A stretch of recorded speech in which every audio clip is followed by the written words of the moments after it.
वनों का विनाश क्यों?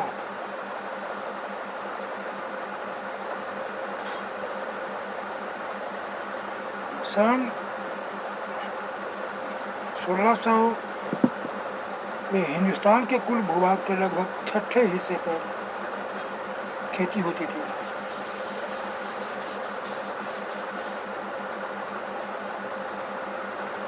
आज यह आंकड़ा बढ़कर आधे तक पहुंच गया है। इन सदियों के दौरान जैसे जैसे आबादी बढ़ती गई, खाद्य पदार्थों की मांग में भी वृद्धि हुई, वैसे वैसे किसान भी जंगलों को साफ करके खेती की सीमाओं को विस्तार देते हुए अपने वैसे काल में खेती में तेजी से फैलाव आया। इसकी कई वजह थे। अंग्रेजों ने व्यावसायिक फसलों जैसे पटसन, गन्ना, गेहूँ और कपास के उत्पादन को जमकर प्रोत्साहन दिया।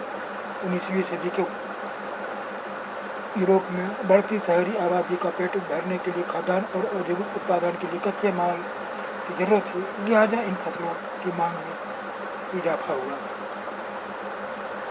दूसरी वजह थी 19वीं सदी की शुरुआत में औपनिवेशिक सरकार ने जंगलों को अनुत्पादक समझा। उनके हिसाब से इस व्यर्थ के बियाबान पर खेती करके उससे राजस्व और कृषि उत्पादों का पैदा किया जा सकता था और इस तरह राज्य की आय में बढ़ोतरी की जा सकती थी। इसी कारण 1880 से 1920 के बीच खेती योग्य जमीन के क्षेत्रफल में 67 लाख हेक्टेयर की बढ़ोतरी हुई। खेती के विस्तार को हम विकास का सूचक मानते हैं।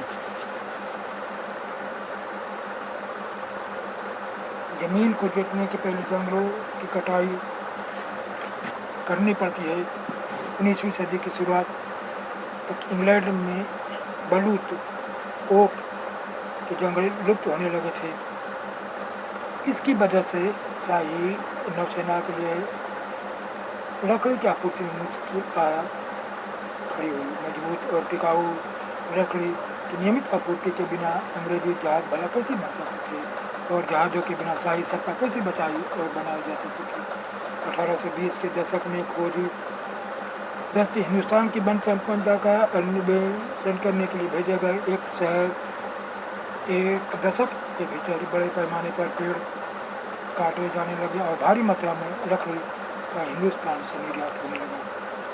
1850 के दशक में रेल लाइनों के प्रसार ने लकड़ी के लिए एक नई तरह की मांग पैदा कर दी। शाही सेना के आवागमन और औपनिवेशिक व्यापार के लिए रेल लाइनें अनिवार्य थी। इंजनों को चलाने के लिए ईंधन के तौर पर रेल की ट्रेनों को जोड़ने के लिए स्लीपर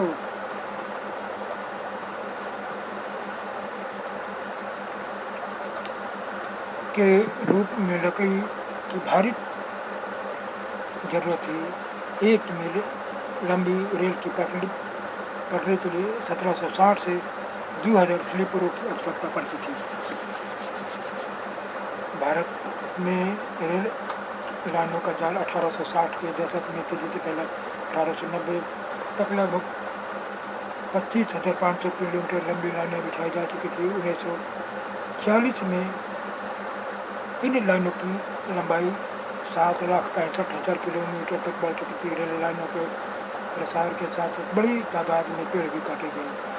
अकेले मद्रास प्रेसिडेंसी में 1850 के दशक में प्रति वर्ष 35,000 पेड़ स्लीपरों के लिए काटे गए। सरकार ने आवश्यक मात्रा की आपूर्ति के लिए निजी ठेके दिए। इन ठेकेदारों ने बिना सोचे समझे पेड़ काटना शुरू कर दिया। रेल लाइनों के इर्द गिर्द जंगल तेजी से गायब होने लगे।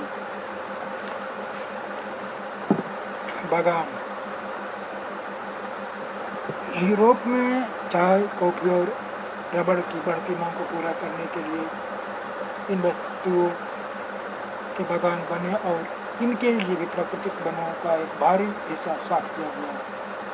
औपनिवेशिक सरकार ने जंगलों को अपने कब्जे में लेकर उनके विशाल हिस्सों को बहुत सस्ती दरों पर यूरोपीय बागान मालिकों को सौंप दिया। इन इलाकों की बाड़ाबंदी करके जंगलों को साफ कर दिया गया और चाय, कॉफी की खेती की जाने लगी। व्यावसायिक वानिकी की शुरुआत हुई।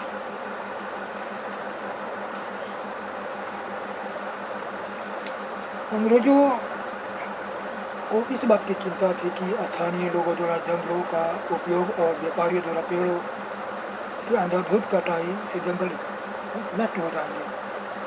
इसलिए उन्होंने डाइट्रिच ब्रांडिस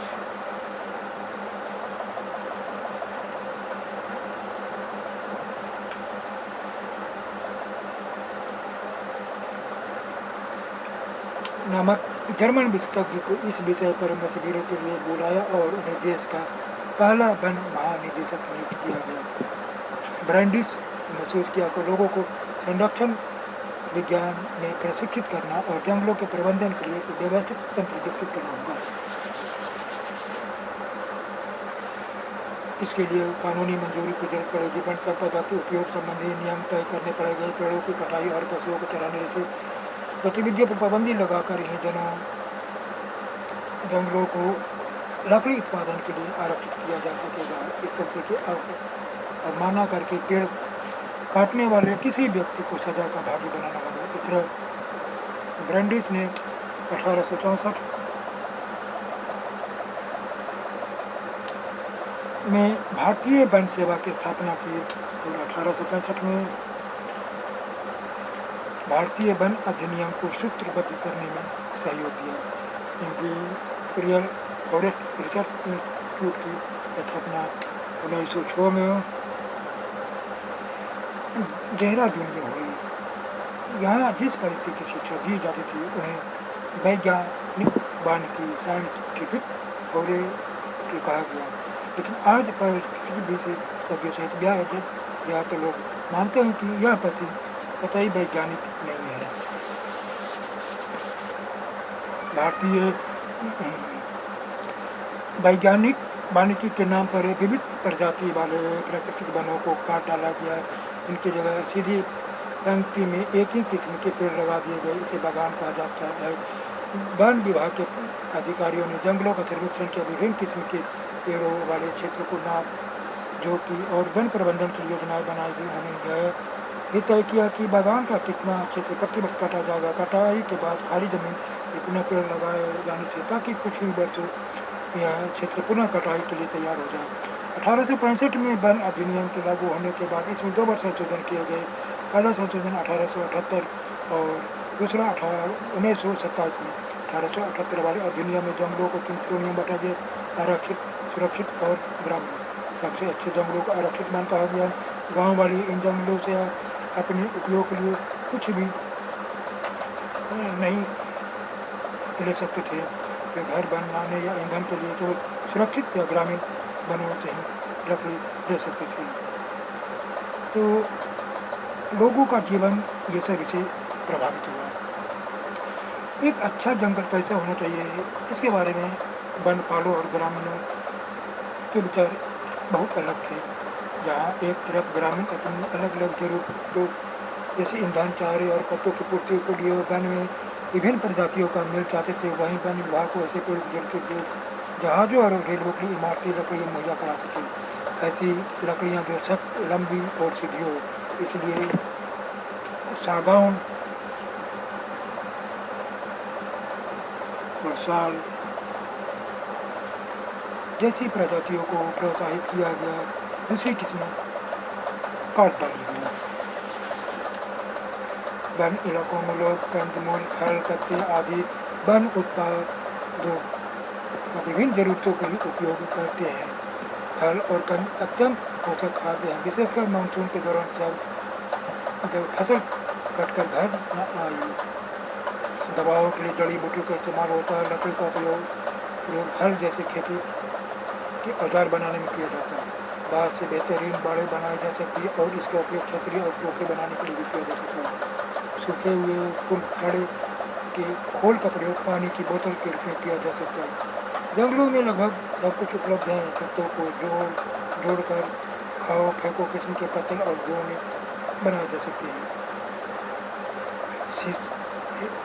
सी आदि की लताओं से रस्सी बनाई जा सकती है। सेमूर, सूती रेशम की कांटेदार छाल पर सब्जियाँ छीली जा सकती है। महुए के पेड़ से खाना पकाने और रोशनी के लिए तेल निकाला जा सकता है। वन अधिनियम के चलते देश भर में गांव वालों की मुश्किलें बढ़ गई। इस कानून के बाद घर के लिए लकड़ी काटना, पशुओं को चराना, कंदमूल फल इकट्ठा करना आदि रोजमर्रा की गतिविधियाँ गैर कानूनी बन गई। अब उनके पास जंगलों से लकड़ी चुराने के अलावा कोई चारा नहीं बचा और पकड़े जाने की स्थिति में भी वन रक्षकों की दया पर होते तो उनसे घूस ऐंठते थे। जलावनी लकड़ी एकत्र करने वाली औरतें विशेष तौर से परेशान हो रहने लगी। मुफ्त खाने पीने की मांग करके लोगों का तंग करना पुलिस और जंगल के चौकीदारों के लिए सामान्य बात थी।